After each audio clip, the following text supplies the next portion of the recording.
Hey everyone, today we are going to look at our 6.3 and 6.4 notes. We are starting off with our battle for independence. So the Americans assumed that New York would be the next British target. Boston was finally secured, so Washington moves his army south to New York in April. But because of its sea access, islands, and rivers, New York proved impossible to defend. There was just no way to be able to defend it. There was a lot of ways to be able to get in and out of New York. Throughout July, 700 British troops brought an army of 34,000 from Nova Scotia to New York. General Howe was in command. Washington was in desperate need for information about British plans and troops on Long Island. So we got a school teacher named Nathan Hale, and he volunteered to spy on the British, making him the US's first spy. Outnumbered 4-1, Washington could not defeat the British, but he could outmaneuver them in battle. If he did not, he would end up losing his army. After making a stand at the Battle of Harlem Heights on Manhattan Island, Washington managed to get most of his troops across the Hudson River to relative safety in New Jersey, then moved to Pennsylvania.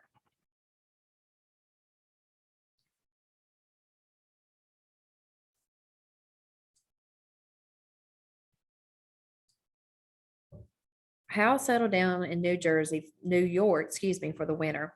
He sent Hessian soldiers. If you remember, the Hessians are the German soldiers that were hired by the British to fight for them. So he sent these Hessians to Trenton, New Jersey to keep an eye on Washington.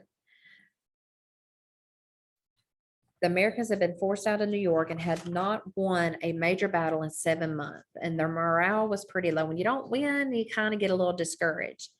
Their troops and enlistment would inspire on December 31st, 1776. Washington needed something good to happen because he needed something to make those men want to stay.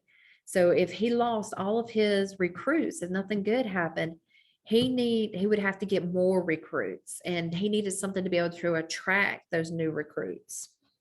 So Washington and his men crossed the icy Delaware River on Christmas night in 1776. They surprised the Hessians at Trenton the next morning and captured more than 900 of them. The British reacted quickly and sent a large force under Charles Cornwallis to confront Washington. Washington's men left decoy campfires burning, slipped out of camp, and went around Cornwallis's camp. They marched north of Princeton, where they overcome a small British force. Washington then turned toward Morristown, the location selected for his winter headquarters. His daring, unconventional moves had freed most of New Jersey from British occupation and given new hope to the Americans. A British observer wrote, "A few days ago, the American has given up cause for loss. Now they are liberty mad again."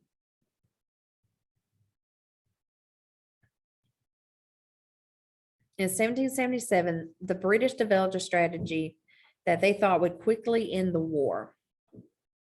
General John Burgoyne would lead an army south from Montreal to New York, and then General William Howe would move up the Hudson River from New York City. Barry St. Ledger would go down the St. Lawrence River from Montreal to Lake Ontario, then cut east across the Mohawk River Valley. They were all to meet up at Albany. Their purpose was to cut off New England and Upper New York, which are centers of colonial resistance from the rest of the colonies. But the best laid plans don't always happen like that. Some people don't always follow instructions. We all know about that, don't we? So Hudson, instead of moving up the Hudson, Howe decided to subdue Pennsylvania, which may have been important, but it wasn't the instructions that he was given. He defeated Washington at Brandywine Creek, west of Philadelphia, and at Germantown. He then wintered in luxury at Philadelphia and missed the action at Albany. St. Ledger made some initial progress, but he's worked his way east. He found that the militiamen were tougher than he expected. St. Ledger's forces were made about 2,000 Indians and Tories, and the Indians were difficult to control. When Benedict Arnold's carefully planted rumors about American strength reached the ears of St. Ledger's force, many Indians deserted. Because St. Leger's force was crippled by the desertions and by an American attack, St. Leger retreated to Lake Ontario. Marching southward, Burgoyne recaptured Fort Ticonderoga on July 5th. From that point on, however, his progress was slow. First, General Philip Schuyler's troops felled trees and dammed streams to block him. He ran low of supplies and draft animals. He sent a foraging party of 700 men, mostly Hessians, east to Bennington, Vermont, where he heard there was a stockpile of American military supplies. But his soldiers were met by a force of more than 1,500 New Hampshire militiamen under John Stark. The Patriots captured the foraging party, and most of the relief party was sent to rescue the British troops. Burgoyne needed to crush the Americans speedily or wait for rescue by Sir Henry Clinton, who was in New York City. So on September the 19th, Burgoyne attacked the Americans under Horatio Gates at Freeman's Farm near Saratoga. The British suffered heavy losses. Thinking that Gates would divide his forces to go after Clinton, Burgoyne took the offensive a second time 3 weeks later at Bemis High, but again he lost. So low on supplies, low on men, low on morale, Burgoyne surrendered his army on October 17th, 1777.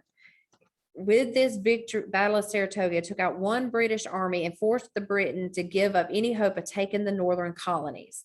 It also gave the Americans renewed hope. And it officially brought France, did not mean to do that. It officially brought France into the war on the American side. French military and financial aid proved helpful as the war continued.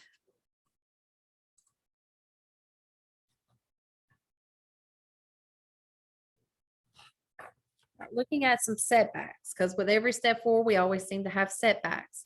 Supply problems left the American soldiers hungry, cold, ill-clothed, and sick at Valley Forge, Pennsylvania. Baron von Steuben, a drill master from Prussia, gave military training to those who were healthy. And then they had a new army quartermaster, General Nathaniel Greene, and he tried to solve the supply problem, but it hardly improved.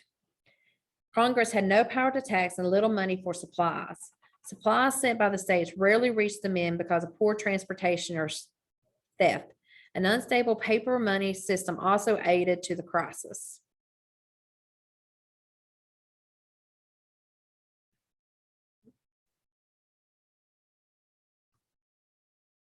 Got a little too fast there. There we go. All right, the value of money rose or plunged depending on the outcomes of battles. Some troops mutinied or demonstrated, such as the Pennsylvania troops that marched off to the Pennsylvania State House to negotiate their pay.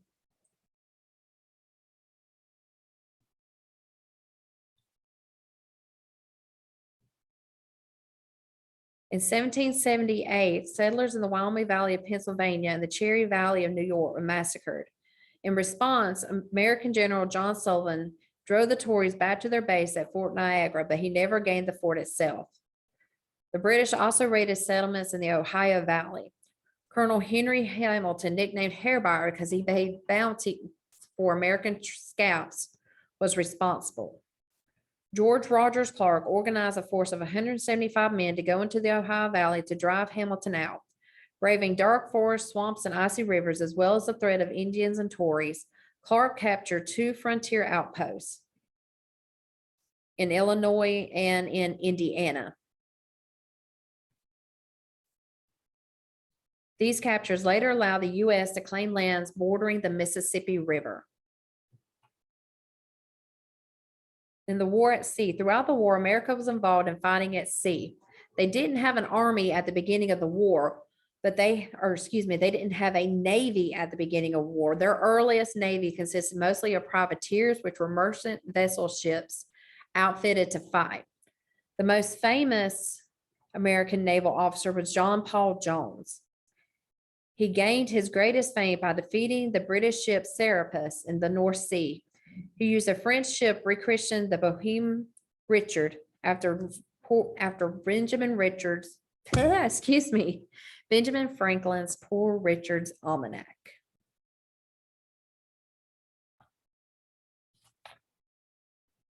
These are just some pictures of the different soldiers and different things. All right, now we're looking at winning independence.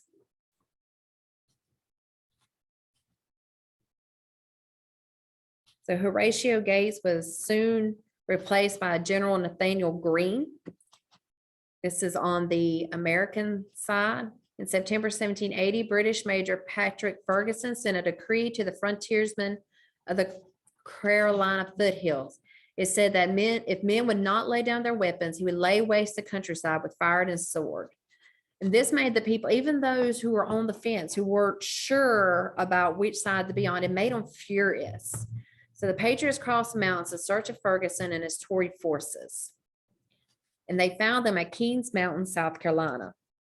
On October 7th, 1780, the Patriot over mountain men met Ferguson's challenge by killing or capturing his entire force of 1,000 men.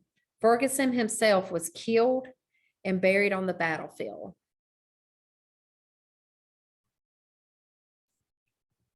Nathaniel Greene then divided the small Patriot army in the South. Fellow Patriot Daniel Morgan faked a retreat. Tarleton took the bait and went after him. On January 17, 1781, at Cowpen, South Carolina, Morgan and his men killed or captured most of Tarleton's forces. Now we're looking at British surrender at Yorktown.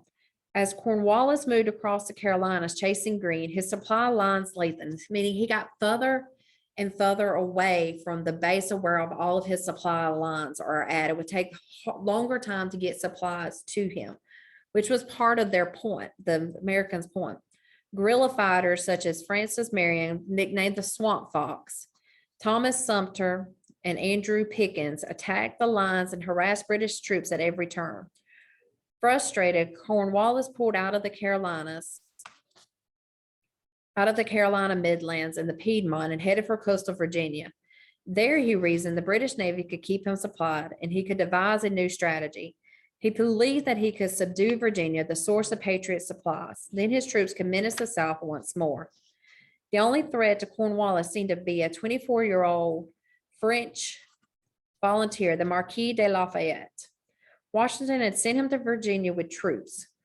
Cornwallis met little resistance from Lafayette's troops as he headed for Yorktown, where he planned to build a well-fortified base. General Clinton's arrival did little to help him, so Cornwallis was not ready for what happened next. The Patriots had pleaded repeatedly for French naval help, and suddenly Admiral de Grasse, who had been in the West Indies, was ready to help with his 28 ships. The British did not expect this show of strength. They thought that when an attack came, it would be at New York City rather than at Yorktown. Washington slipped out of New York with most of his forces to help trap Cornwallis in Virginia. Grasse's French troops arrived to reinforce the Patriot troops and to help prevent Cornwallis's escape. 8 more French warships prevented any of the remaining British ships from leaving for New York. Cornwallis became trapped at Yorktown without the hope of support from the British Navy. On October 19, 1781, Cornwallis surrendered, and with his surrender came the British recognition that the Americans had won the war. It's one of interesting, funny little tidbits. It's tradition for a surrendering general to come out and present his sword to the winning general. Cornwallis refused to do that. Instead, he just sent orders by one of his aides. He refused to come out himself and surrender his army.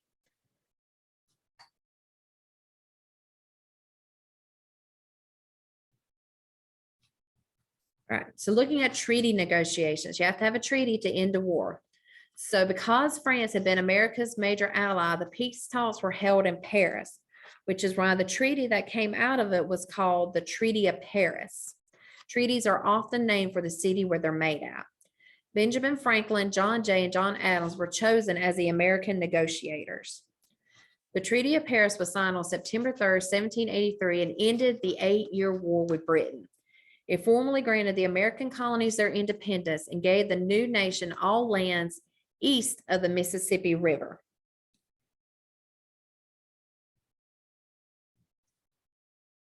It also set the nation's northern boundary from the Great Lakes to the Lake of the Woods in Minnesota.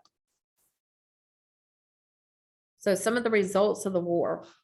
The most obvious was America's independence from Britain. This is what they fought for.